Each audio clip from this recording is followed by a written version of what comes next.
बिस्मिल्लाहिर्रहमानिर्रहीम। नाज़रीन अस्सलाम वालेकुम। मैं हूं आपका मेज़बान साबिर शाकिर वफाकी दारुल इस्लामाबाद से कुछ ताज़ा तरीन इत्तलाआत। 3-4 खबरें बड़ी इंपॉर्टेंट हैं और सब कुछ कंट्रोल में होने के बावजूद सब चीज़ें मुकम्मल तौर पे कब्जे में हैं।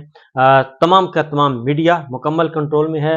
सियासी कारकुनान मुकम्मल कंट्रोल में है, सिर्फ एक अपोजिशन की आवाज़ है और नवाज शरीफ साहब को भी वापस लाया जा रहा है, सबसे मास्टर प्लेयर जो कि ओपनर बैट्समैन। और उनका ख्याल है कि ये ओपनर बैट्समैन जब आएंगे तो ये पाकिस्तान की तकदीर बदल देंगे। उनको सरकारी एजाज़ के साथ लाया जा रहा है, सरकारी प्रोटोकॉल के साथ लाया जा रहा है। रियासत और रियासती मशीनरी मुकम्मल तौर पर मुतहर्रिक है और उनके जहाज़ का इस्तकबाल करने के लिए और उनको मुसलसल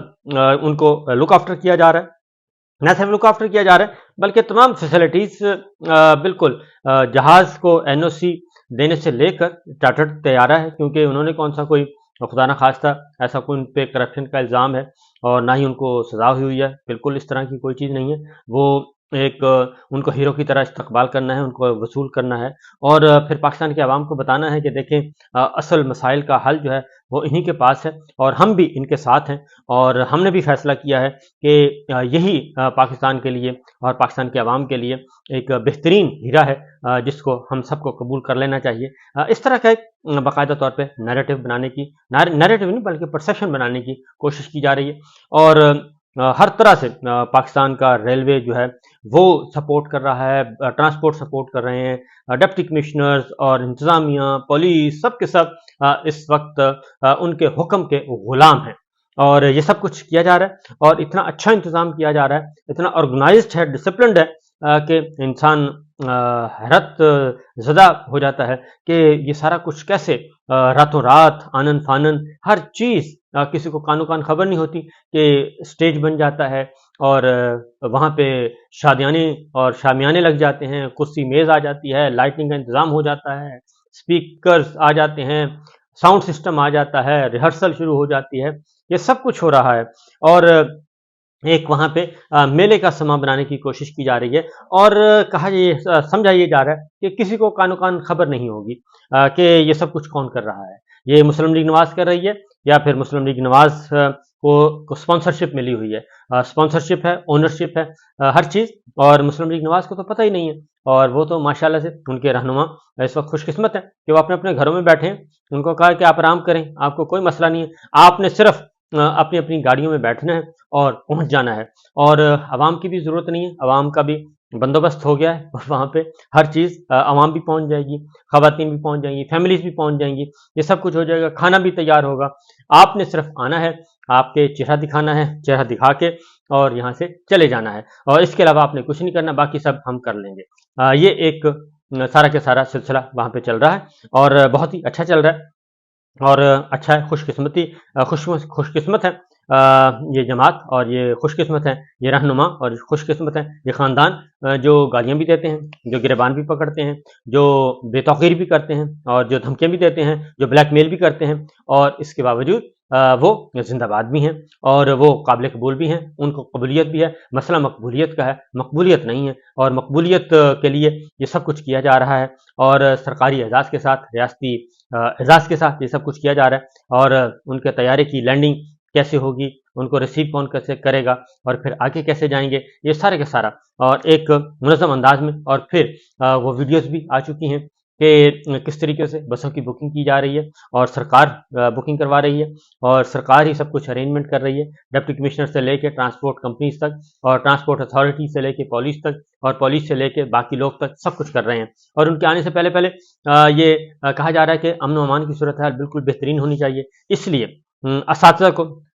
गिरफ्तार कर लिया गया। असातिज़ा जो एहतजाज कर रहे हैं, बहुत अरसे से कर रहे हैं, हालांकि असातिज़ा से ज़्यादा बेज़रर इस सोसाइटी में और कौन हो सकता है। पूरा मन एहतजाज कर रहे हैं और अपना हक मांग रहे हैं, क्योंकि पंजाब हुकूमत जो कि निगरान हुकूमत है और जिसकी आइनी और कानूनी हैसियत पे भी सवाल उठे हुए हैं, क्योंकि वो 90 दिन से बहुत ज़्यादा तजावुज़ कर चुकी है और एक गैर कानूनी और गैर आइनी, बगैर किसी आइनी बुनियाद के, बगैर किसी कानूनी बुनियाद के वो जारी और सारी है और वो ऐसे ऐसे फैसले कर रही है निगरान हुकूमत जो पॉलिसी मैटर्स हैं और वो पॉलिसी मैटर्स के तहत वो अपने फैसले कर रही है। हज़ारों एकड़, लाखों एकड़ अराजी आगे पीछे कर रही है, कोई उसका पूछने वाला, कोई पुरसाने हाल नहीं है। हाई कोर्ट फैसला दे चुकी, लेकिन उसके खिलाफ इंट्रा कोर्ट अपील दायर की जा चुकी है। तो ये सारी चीज़ें हो रही हैं। और असातिज़ा को आज भी गिरफ्तार किया गया और पंजाब के मुख्तलिफ शहरों से गिरफ्तार किया गया, ख़वातीन असातिज़ा को भी गिरफ्तार किया गया। तो इसलिए ये एक बहुत ही फाशिस्ट सोच, फाशिस्ट तर्ज हुक्मरानी को अगर आपने कोई अमली नमूना देखना है तो वो पाकिस्तान में है, और पिछले 17 महीनों से बगैर किसी तात्तुल के जारी है। चेहरे बदलते रहते हैं, चेहरे बदलने के बावजूद कुछ नहीं हुआ, हुकूमत बदलने के बावजूद कुछ नहीं हुआ, हुक्मरान बदलने के बावजूद कुछ नहीं हुआ, ये जारी सारी है। अब सूरत हाल ये है कि एक तरफ तो ये है पाकिस्तान मुस्लिम लीग नवाज को तो ये सारे का सारा इंतजाम इंतजाम करके किया जा रहा है, और एक कांस्टेबल से लेके आईजी तक और एक क्लर्क से लेके चीफ सेक्रेटरी तक तमाम के तमाम जो हैं वो उनकी डिस्पोजल पे हैं और उनके साथ राब्ते में हैं। ये सब कुछ हो रहा है, और ये इसको कहते हैं जमहूरियत, इसको कहते हैं आइन की पामाली, इसको कहते हैं कानून की हुक्मरानी का मजाक उड़ाना। ये सब कुछ किया जा रहा है। एक तरफ वो जमात, वो लोग जिनके मुकदमात हैं, नैब को मतलूब हैं, मफरूर हैं और मजबूर हैं, उनको वापस लाने की कोशिश की जा रही है, और आवाम को कहा जा रहा है कि इनको आप कबूल कर लें, और इनको कबूल कर लें और ज़बरदस्ती कबूल करें। लेकिन पाकिस्तान के आवाम जो हैं वो इस मामले से कोसों दूर हैं, और वो एक फ़ैसला कर चुके हैं, और वो इस फैसले पर कारबंद हैं। वो सबूतें बर्दाश्त कर रहे हैं, मुसीबतें बर्दाश्त कर रहे हैं, और लेकिन वो कुर्बानियाँ भी दे रहे हैं, और लेकिन वो ये चीज़ कबूल करने के लिए तैयार नहीं हैं। और इसमें कसूर किसका है? पाकिस्तान के अवाम को किसने बताया था? पाकिस्तान के अवाम को 30 साल तक कौन बताता रहा कि ये ख़ानदान जो है ये लुटेरे ख़ानदान है, और ये इन्होंने पाकिस्तान को लूटा है, पाकिस्तान की चूल्हें हिला दी हैं, पाकिस्तान की की जो हड्डियाँ नोच ली हैं, हड्डियों से गोश्त नोच के खा गए हैं। ये सब कुछ किसने बताया? ये बताने वाले बताते रहे, और अब वो बताने वाले जो हैं वो कहते हैं कि नहीं, ऐसा कुछ नहीं है,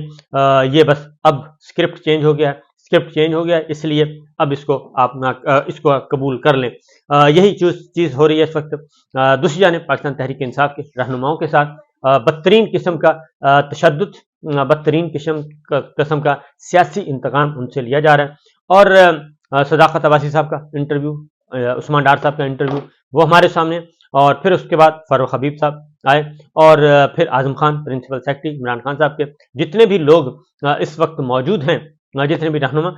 जितने भी लोगों के इंटरव्यूज़ हुए, प्रेस कॉन्फ्रेंस हुई, वो सब के सब या तो उनको जेलों में रखा गया, या फिर उनको गैर कानूनी तौर पे अगवा किया गया, गैर कानूनी तौर पे हिरासत में रखा गया, और उसके बाद हाई कोर्ट्स में उनके मुकदमात चलते हैं, हाई कोर्ट्स पीछे पीछे अहकामात करते हैं, पुलिस उनसे मोहलत तलब करती रहती है, लेकिन पता चलता है कि कोई कहता है कि मैं तो गिलगित बल्तिस्तान में गया था, कोई कहता है कि मैं अपनी फैमिली से भी कट ऑफ था, कोई कहता है कि मैं अपना आज शेख रशीद साहब जो हैं वो कहते हैं कि मैं चिल्ले में था। तो शेख रशीद साहब का जो इंटरव्यू है वो आज जो उसका एक प्रोमो चल रहा है, और उसके बाद पूरा इंटरव्यू, तो सूरत हाल उनके इंटरव्यू के आने से पहले ही सारे जो हैं भांडे फूट चुके हैं, और शेख रशीद साहब भी लापता थे, अगवा थे, और गैर कानूनी तौर पे हिरासत में थे, और उनका भी अब इंटरव्यू रिकॉर्ड पहले ही पता था, तो 3 दिन से चल रहा था कि उनका इंटरव्यू रिकॉर्ड हो चुका है, और उसमें ये मंदरजात हैं, इसलिए इस पर कोई शक शुबा किसी को नहीं करना चाहिए। तो शेख साहब का इंटरव्यू जो है वो भी उसी स्क्रिप्ट का, उसी फाशिस्ट सोच का एक तसलसल है, जो कि हम पिछले 17 महीनों से देख रहे हैं। देखना यह है कि क्या इन इंटरव्यू से कोई फ़ायदा होगा, क्या इन इंटरव्यू से कोई अवामी राय तब्दील हुई, क्या कोई अवाम की जहन साजी हुई, क्या इस सारे खौफ हरास में पाकिस्तान के अवाम जो हैं, पाकिस्तान के अवाम, पाकिस्तान की माएँ बहनें बेटियाँ जो हैं वो मुतासर हो गई, उन पे कोई असर हुआ? तो उसका जवाब है नफ़ी में। आज ही कामरान मंगश को पेशावर से गिरफ्तार किया गया, और साथ ही साथ पीटीआई के सूबाई वजीर हैं, नौजवान हैं, उनको गिरफ्तार किया गया। उसके बाद दूसरी जानिब असद कैसर साहब की गिरफ्तारी के लिए कोशिशें की जा रही हैं कि उनको भी गिरफ्तार कर लिया जाए, और फिर सनम जावेद, उनका एक बार फिर जमानत हुई, जमानत के बाद वो रिहा हुई, रिहा के बाद उनको फिर गिरफ्तार कर लिया गया, اور انہوں نے ہنستے مسکراتے اپنی گرفتاری دے دی، اور گرفتاری دیتے ہوئے انہوں نے کہا کہ ہم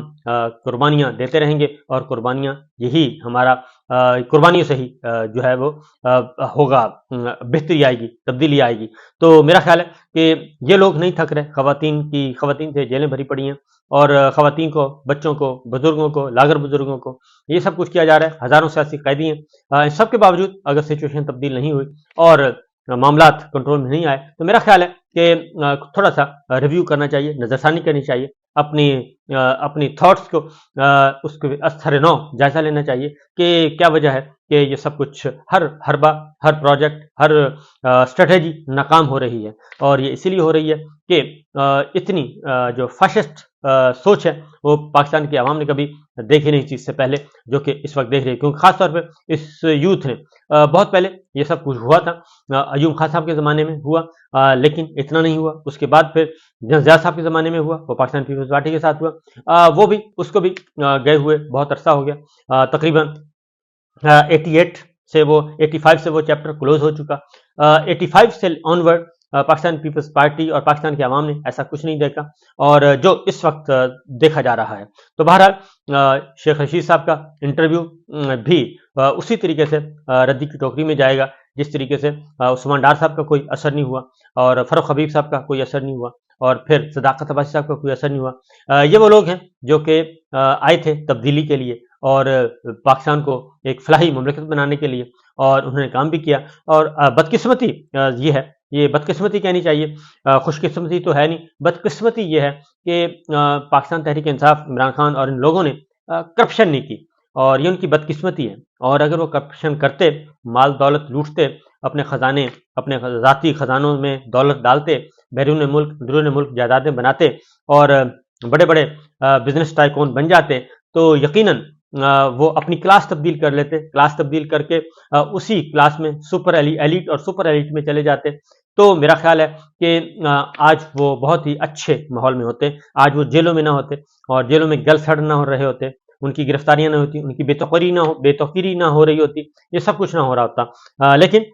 یہ سب کچھ اس لیے ہو رہا ہے کہ انہوں نے ایک اچھے پاکستان کا خواب دیکھا تھا، اچھے پاکستان کا خواب، صاف ستھرے پاکستان کا خواب دیکھا تھا، اور یہ سوچا تھا کہ پاکستان کو خاندانی سیاست سے، موروثی سیاست سے چھٹکارا حاصل کرنا ہے، کیونکہ یہی اس وقت ریاست کا، اور ریاست کے بڑے بڑے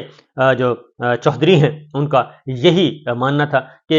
یہ پاکستان کو اگر بچانا ہے تو موروثی سیاست کا خاتمہ کرنا ہے، اور خاندانوں کی سیاست کا خاتمہ کرنا ہے، اور یہ چند خاندان ہیں جو اس پاکستان کو برباد کر گئے ہیں۔ لیکن جب ان خاندانوں کے برباد ہونے کا وقت آیا سیاسی طور پہ، اور جب ان کو